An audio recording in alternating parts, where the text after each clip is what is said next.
The new 992 GT3 received a lot of praise and demand is then also high, but does this also mean that older GT3s are plummeting? Or are prices actually up like they are for most other cars? What's up YouTube and welcome to a new video. Now unless you lived under a rock, you know that Porsche released the new GT3 a few months ago. And unsurprisingly the press is raving about its qualities. Motor Authority named it the best 911 ever and Car and Driver said it's the purest and most rewarding 911 to drive. Now a significant factor contributing to these outstanding reviews is of course the imposing engine. I mean, listen to that. Yet, all of this is coming at a hefty price tag, but that is not stopping most people. On the big Porsche forums you can read that it's difficult to get a building slot, and also Evo pointed it out in their review. Demand is high, and this means that many older GT3s are entering the market and will continue to enter the market in the near future. So this means that supply will increase, and the possible consequence of this could be that prices go down. Now since that the first 992s are already rolling out of the factories, we can already check if prices are decreasing.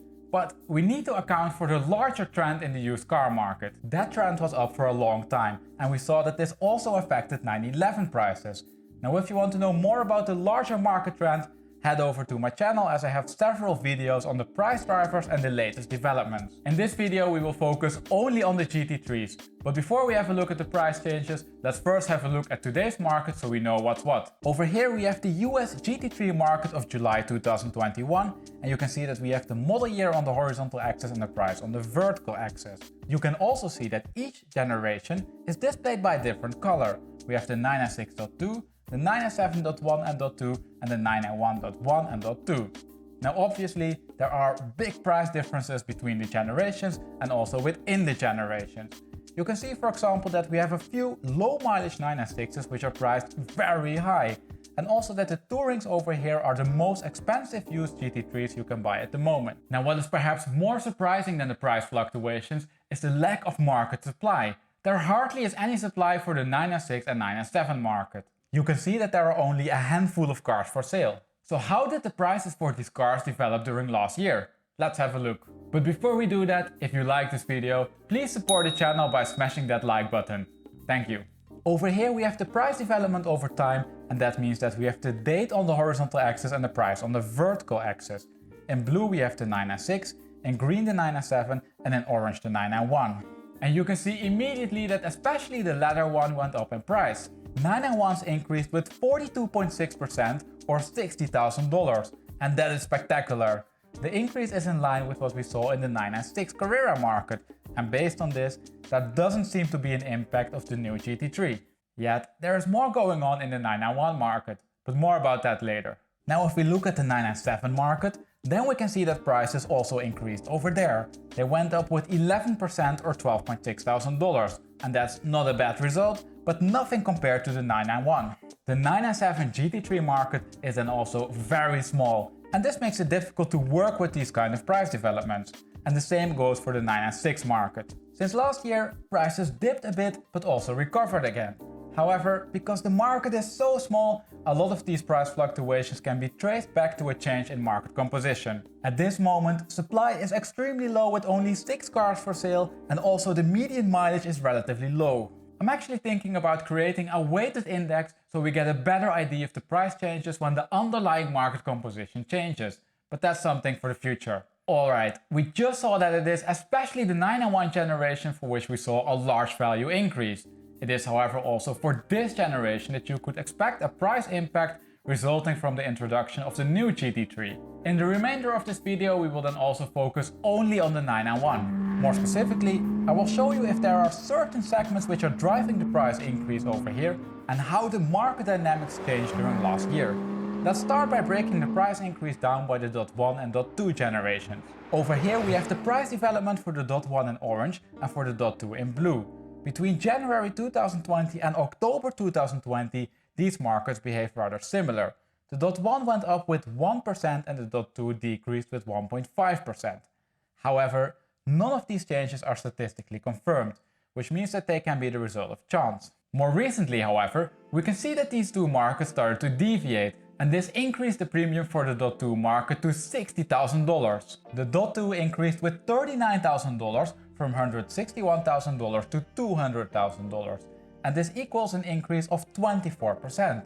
And at this price point, it's in the same league as the 992 GT3. Moreover, this increase is statistically confirmed, so it's unlikely to be the result of chance. The Dot 1, however, increased with only $21,000 from $125,000 to $146,000, and this equals an increase of 16.8%. Yet, the increase is still a real increase, as it is statistically confirmed. Now, for some of you this might not come as a surprise.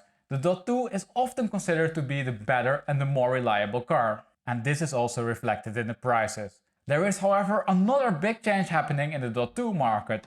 Market supply increased tremendously. This graph displays the underlying market characteristics, and you can see that we have the development for the supply, mileage and model year.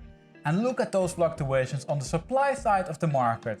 Between January 2020 and November 2020, supply decreased by more than 50% for both the Dot 1 and Dot 2.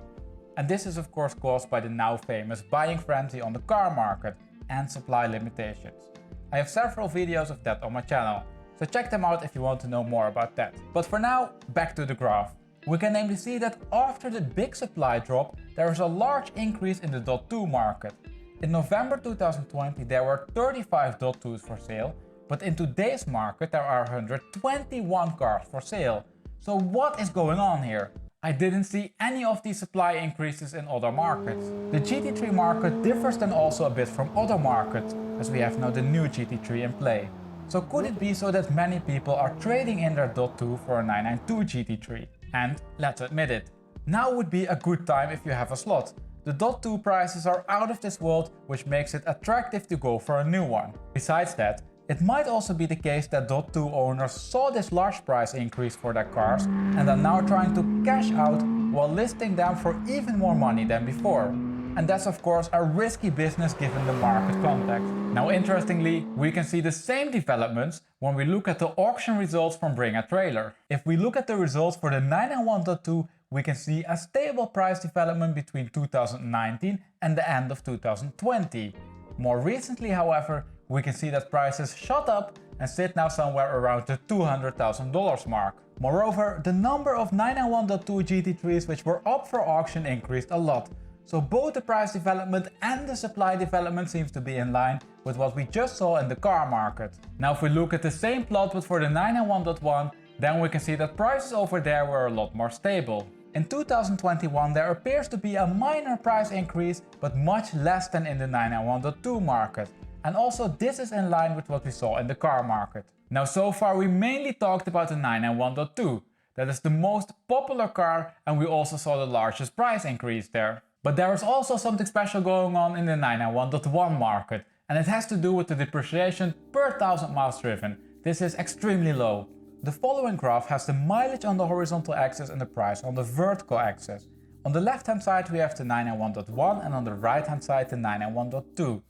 Each color represents a different market date, and finally, you need to know that I only included the non-tourings here. Now when we look at these graphs, we can clearly see that for both markets the orange line lays above the blue and the green one. Prices went up for all mileages. Now in the 991.2 market, we can see that this is a parallel shift of the curve. The orange line has more or less the same shape as the blue and the green one. And this is different in the Dot 1 market. Over here we can see that the line flattened significantly, indicating that prices went up slightly more for the medium to high mileage cars. And this also means that the depreciation per 1000 miles decreased. It sits now at $461 per 1000 miles driven, or minus 0.3%. And this is an excellent score for a car in this price range. It's among the lowest I have seen on the channel. Now practically this means of course that the Dot 1 generation loses the least when it's driven a lot. So you can use that to your advantage. Alright, so I think that by now we covered the market split by generation quite well. We saw that especially for the 991.2 prices increased a lot and that there are big fluctuations in market supply. But the 991 versus 991.2 split is of course not the only relevant split to look at. Let's also investigate if there's a difference between the manual and automatics and the touring versus the standard model. We start with the latter. Over here we can see the price development in blue for the standard cars and in orange for the tourings. And when we look at the orange line, it seems to be so that the market crashed during 2020. However, in January 2020 there were only a few cars for sale. so this median price point of $240,000 is not really representative.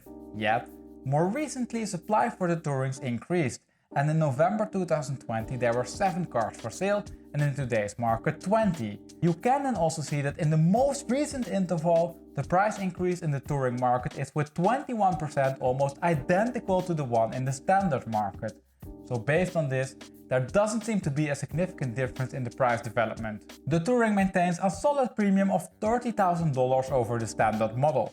So what about the price difference then between the manuals and the PDKs? Let's have a look. Over here we have the manuals in blue and the PDKs in orange. And for the sake of comparability, I only included the standard models. You can see that during last year, the manuals maintained a premium of roughly $9,000. The price development is then also almost identical to the one of the PDK. Both markets saw a minor dip, after which they increased with 25%. And with that, let's wrap up and conclude. We started the video with the question, are GT3 prices decreasing following the introduction of the 992 GT3?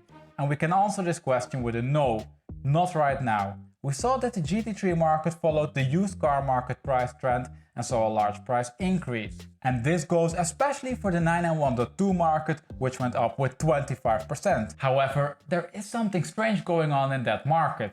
Market supply increased a lot, and as we discussed, there can be various reasons for this. And one of these reasons can be the introduction of the new 992 GT3. So at this moment, the new GT3 doesn't yet seem to have affected the prices, but seems to have had an effect on market supply. Therefore, going forward, prices of the 991.2 might come down as supply is very high at the moment. The price adjustment is simply not instantaneous. It might take a while before we see them coming down. And this is of course based on the assumption that such a large increase in supply will lead to a decrease in the prices and that it will outpace demand. Now I can be of course completely wrong, but momentarily the 991.2 market seems a bit risky to me. Prices and supply are both at record highs, so I wouldn't be too surprised to see a small market correction over there. And with that we arrive at the end of this video. Now if you like this data-driven way of analyzing cars, but would have liked to see it for a different car, let me know down in the comment section for which car you would like to see an analysis. Once there are enough requests for a certain car, I will make a video about it. Also don't forget to subscribe and click on the notification bell so you will be actually notified when your requested analysis goes live. As always, thank you for watching and I hope to see you next week for a new video.